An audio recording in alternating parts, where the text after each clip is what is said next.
Welcome to the Fanmouth Fantasy Roundtable. Mouthing off at the roundtable today is myself, Aaron Lee, Mr. Fantasy himself, Mr. Dave Del Grande, and the high-stakes hustler, Jeff Collins. We're here today to give you our picks and advice so you can pick your way to a big fantasy payday this weekend. Let's dive right in. Dave, what was your strategy in building your lineup this week? Well, I like to compile as many superstar players as I can at running back and wide receiver positions. I try to find superstars who are playing weak opponents. Ideally, that's everybody's dream matchup, but I'm looking for 4 of them each week, and then I try to build around them. You can't really fit 4 of them often into your salary cap. This week I've got 2 of them that have great matchups. I have a third superstar talent that has an average matchup, and I have a good wide receiver who's got a great matchup. So I think I've got 4 solid players at those positions, and I've structured the rest of my lineup around that. What about you, Jeff?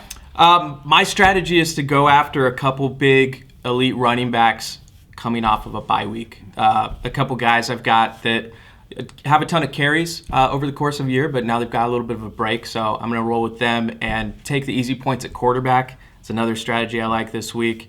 And then the wide receivers and tight ends, if you've been watching, you realize that I kind of tend to go after the low-price guys there because there just tends to be a ton of value there. I did a similar thing. I picked a few big-name players that I think I had to have in my lineup, and then squeezed a few sleepers in around there in the hopes that if my sleepers don't break out, my big-name players will compensate and get enough points to make up for it. So who do you have at quarterback this week, Dave? Well, I talked about spending a lot of my wide receivers and running backs. Obviously, the quarterback position is a victim of that. I'm going with Cam Newton, who I think has a lot of potential and a low value. He's a guy who has been disappointing so far this season, no doubt about it, and that's why his value is low. But I see good signs. He had his best rushing game 2 weeks ago. He had his best passing game last week. I think this team's offense is on the rise, and they're playing their weakest opponent they've faced all season. They're playing at Minnesota on the turf, which should be good for Newton. So at a low value, I think he offers high potential. Yeah, that's solid. Cam Newton is a guy that's going to give you the upside that I always rag on you about, that you don't take a guy with a big enough ceiling. But Cam Newton's one of those guys. He gets the rushing yards and the passing yards and has a lot of potential for points there. And the Vikings give up 21.5 points to opposing quarterbacks, so it's a solid move there. For myself, I went with Peyton Manning, though. I can't imagine many people will argue with me there.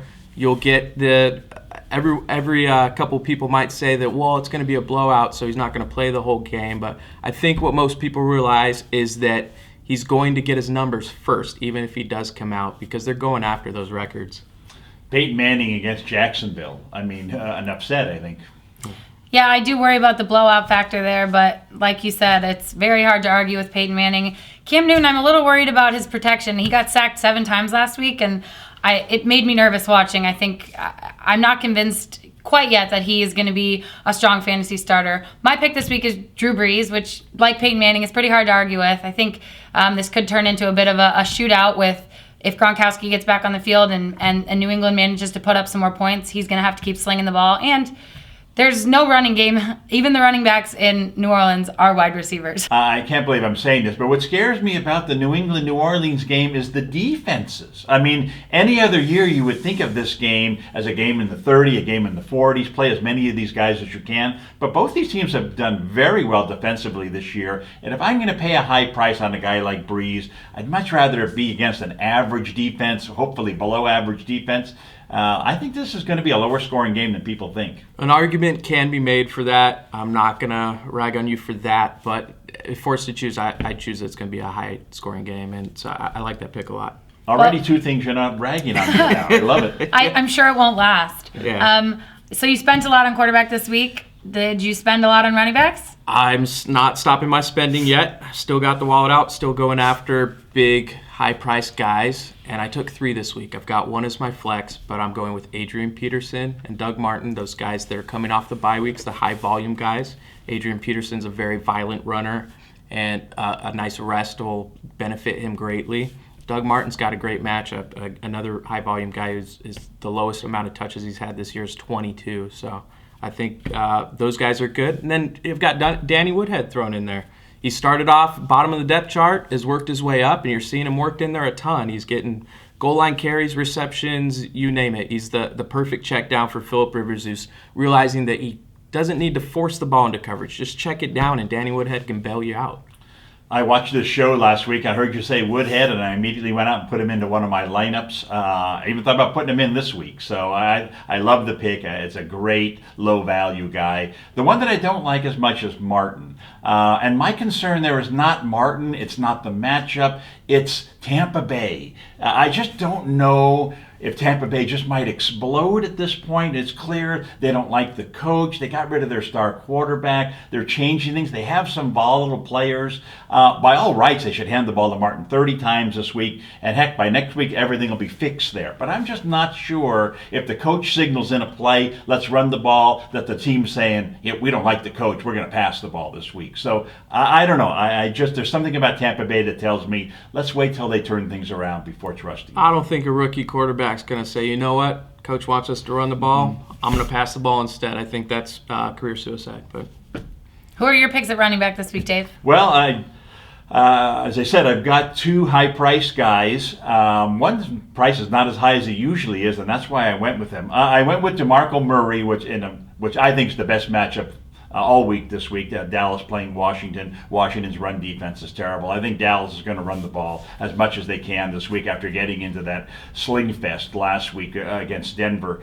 The more questionable pick is Ray Rice. He has not had a great season. His value has come down because of that, and rightfully so. But what I like about Rice is last week, Baltimore turned things around by handing the ball to Rice 27 times in that game, and they won the game. And I think that's their secret to success. I think it's going to happen again this week. Green Bay is not an elite defense. I think that's the way Baltimore is going to have to play to win this game. So, give me a superstar running back getting the ball that many times. Green Bay is a pretty elite defense against the run. They're 5th in yards per game and 7th in yards per carry. So it's not a very good matchup. Ray Rice has been maybe the least efficient running back in the NFL. Could definitely be argued. He has as many fumbles as he does broken tackles. And he's got 5 fumbles in the last 8 games. Harbaugh's come out this week saying that we can't fumble the ball ever. So I don't disagree that they need to run the ball more to win, but they've got Bernard Pierce, who's a very efficient running back, a guy who didn't fumble last week, a guy who had 11 carries for 46 yards, which is much better than 27 for 74. So not in the fantasy game, it isn't. Well, I mean, when you're talking about efficiency, though, and a coach trying to decide, well, how do I win this game? He's not concerned about, well, that guy had more yards. I mean, obviously, he looks at the carries, too. So the other thing is, too, Ray Rice used to be a big play guy. He used to be able to break tackles. He used to be able to get these big plays, but his longest plays so far this year is 14 yards. So, I mean, that's unreal. That's extremely low. And if you think that Baltimore is going to run the ball for 40 times this week and that Ray Rice is going to score all the team's touchdowns, then Ray Rice is a good play. Otherwise, he's not. See, we agree. Well, I agree that Ray Rice is not – I don't like that matchup. I also don't really like the Peterson matchup. I think Carolina held the Seahawks to 12 points, and they haven't had one team get more than 100 rushing yards against them this season. So I don't know that matchup excites me much more than the Rice one does. So my 2 matchups this week would be Noshawn Moreno, which we've already talked about, and Arian Foster. I think with the way Schaub's playing, they're going to keep the ball on the ground in Houston, and I think that, as we talked about before, it's going to be a blowout in the Denver game, and they're going to run the ball there too. I like both those selections. I had Foster in my lineup originally. As I said before, I'm looking for a superstar in a great matchup, and he qualifies on both ends there. I think he's going to have a big game, especially the way Houston played last week. The last thing they want is to put the ball in the quarterback's hands. They want to settle things down, give the ball to their backs, even get Tate involved. But I think they can both play, and Foster can still have a big game. And Moreno against Jacksonville, when Denver probably won't throw a pass the whole second half. I want their running back on my lineup. So yeah, good choices. I have mild concerns about the depth at running back for Denver. They could end up using someone else if it was a blowout, and they don't want to put too much tread on his tires. But the Foster matchup is a great one. And it's funny that Dave also had him in his lineup at one point, because so did I. So if all 3 of us want him, it tells you he's probably a good value this week. All 3 of us agreeing. Might be the only time we see that for a while, huh? Maybe. Dave, who do you have a wide receiver this week? Well, I've got three of them because I'm using one at the flex position. I have two big name receivers in very good matchups, I think. Two of the six weakest pass defenses in the league we're going up against. Brandon Marshall of the Bears being one of them, and Pierre Garçon is the other one. He's going up against Dallas. Marshall's going up against the Giants. And so two teams that have been very bad against the pass, two very good receivers. I think they're very solid selections. My third one is more of a sleeper pick. Obviously, if I'm spending all my money on running backs and wide receivers, I need low-price guys. Keenan Allen is my flex player this week. Last week, against the Raiders, he had a big game. We've seen his number of targets improve from 6 2 weeks ago to 9 last week. It seems to be trending upward on a team that's throwing the ball at almost every down. He had a big game last week, and on top of that, he had a touchdown called back on video replay, and he was targeted in the end zone on a pass that was intercepted at the end. So he could have even had better numbers last week. So I think he's a very good low-value player. Keenan Allen, solid. Pierre Garçon, very good. Brandon Marshall, scary at best. With Brandon Marshall, everyone's talking about the great matchup this week. It does look good at a glance. They do give up a lot of yards to receivers, but not the receivers like Brandon Marshall. The best comps for him so far this year, Dez Bryant, Demaryius Thomas, Dwayne Bowe. None of them have had a big game because of Prince Amukamara. Prince Amukamara is going to be lined up against Brandon Marshall. You've seen Alshon Jeffrey get more involved, obviously. They're not going to throw into double, triple coverage if teams continue to cover Brandon Marshall like that. Dez Bryant went for 4 catches and 22 yards. Demaryius Thomas went for 5 catches, 52 yards. And Dwayne Bowe went for 4 catches and 58 yards and a touchdown. That was the best one. I want all 3 of those guys combined out of Marshall if I'm spending that much money on them. I want Prince guarding Jeffrey this week. Don't you think? He's been better. I don't know if we're there yet, but I think we could get there. For me at receiver, I had to go pretty cheap because I'm all Peyton Manning, all Adrian Peterson. I'm obviously stacked early here, so I had to take a couple chances, but I think they're good risks to take. Julian Edelman's a good one. Tavon Austin is a good one. Both prototypical slot receivers, PPR guys that have a very high floor and also have the ceiling too because of all the opportunities they're going to get. Tavon Austin runs the ball, receives the ball, returns punts. With Edelman and Tavon Austin both returning punts, you've got potential for points there. Not extremely high, I realize that, but with Tavon Austin and his matchup, he's playing against the Texans, okay? The Texans have given up a touchdown already to a punt returner, and they have the second highest average for punt returners. So not saying, hey, look, Tavon's for sure going to return a punt, but I'm saying there's a decent chance at it. So I like that, bumps him up a little bit for me. Trying to think of which receiver to critique because you're throwing me 2 lob balls here.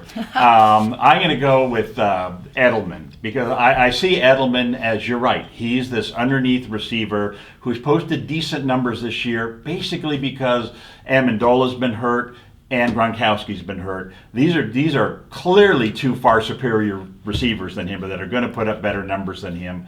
They're even going to throw the ball out of the backfield to Bolden. I see Edelman being a 4th or 5th option this week, and Gronkowski coming back and stealing 10 to 15 targets out of a passing game that hasn't been that great already. So I can see Edelman having a 2-catch for 14-yard kind of game. He could, but that's why he's priced so low. As of right now, he's 14th in points, and he's the 30th highest priced receiver. So that is already priced into his salary. So he also has performed well with Amendola in the lineup. Let's not forget week 1 where Edelman is the guy who shined in that whole offense. It was him and Vereen. That was it. Those guys just completely took over. So, well, since you picked apart Julian Edelman, I'll just say that the Tavon Austin pick is probably my least favorite pick you've made so far today. I just can't put my money on hoping a guy's going to return a kickoff, and he certainly isn't going to be catching any balls. Houston hasn't allowed a receiver a touchdown in the last 3 weeks. So my receivers instead, Ted Ginn Jr. being one of them, which if you like Cam Newton this week, you like that pick. I think he could get a long ball in the end zone from Cam. And my other pick is Marlon Brown, which I know we got to watch the injury report. He might not make it into the game, but if he does, I think it's a great matchup for him as well. Okay, here's the deal. We got Marshall and Garçon over here.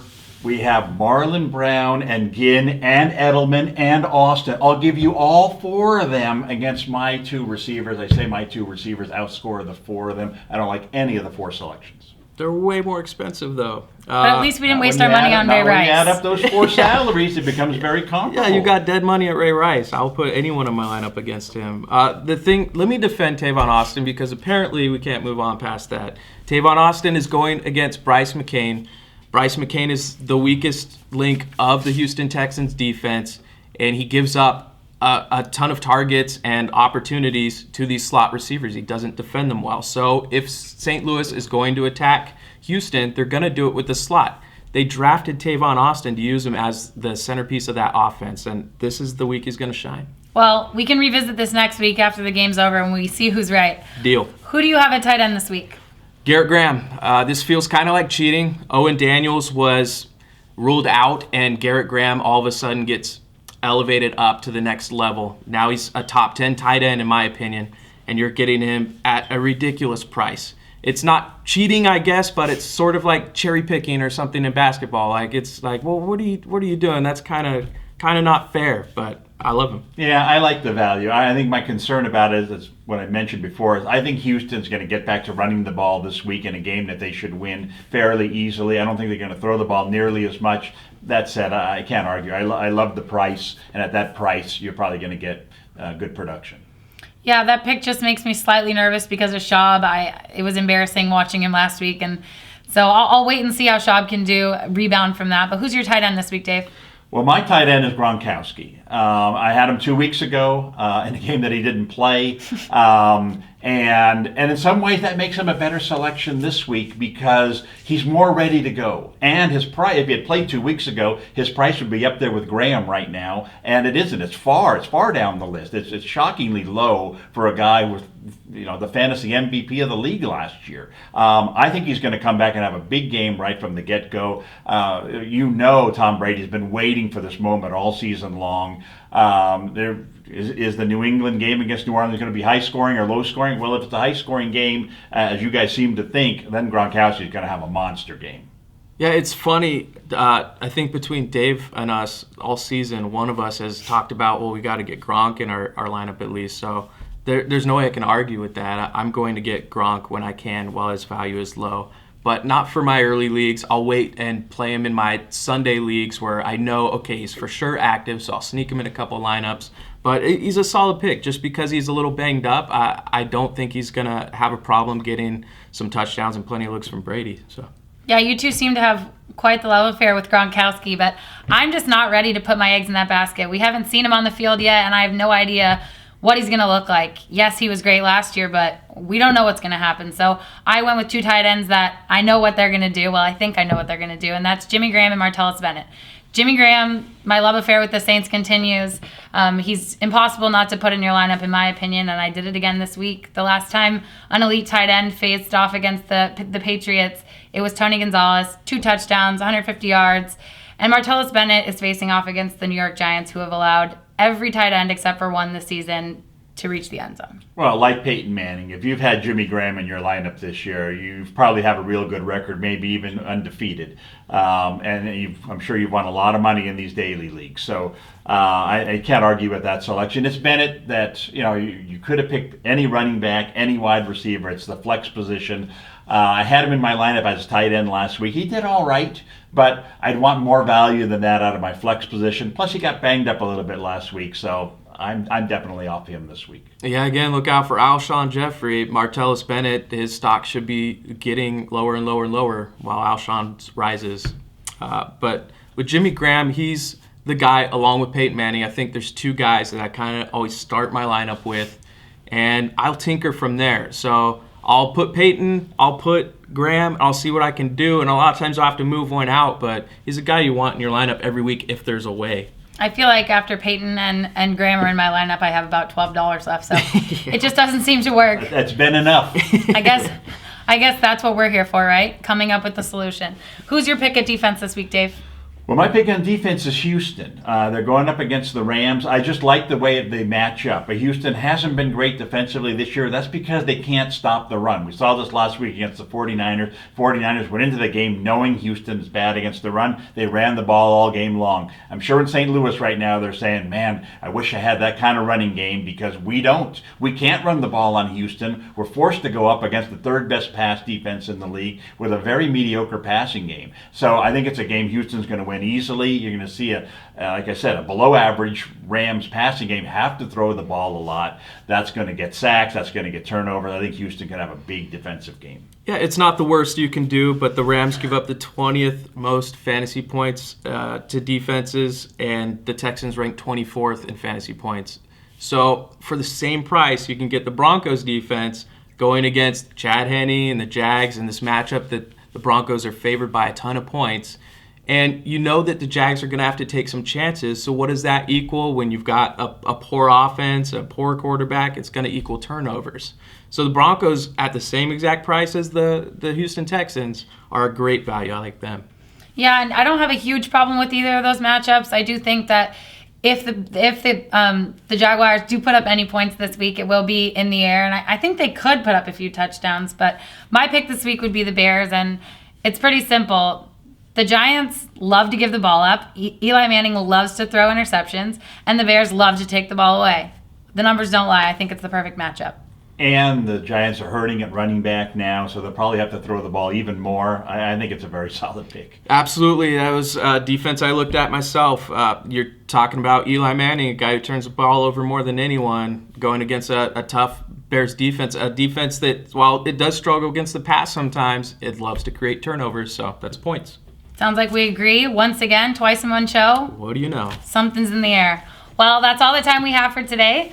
That's the Fanmouth Fantasy Roundtable. I am, as always, Aaron Lee, Dave Del Grande, Jeff Collins.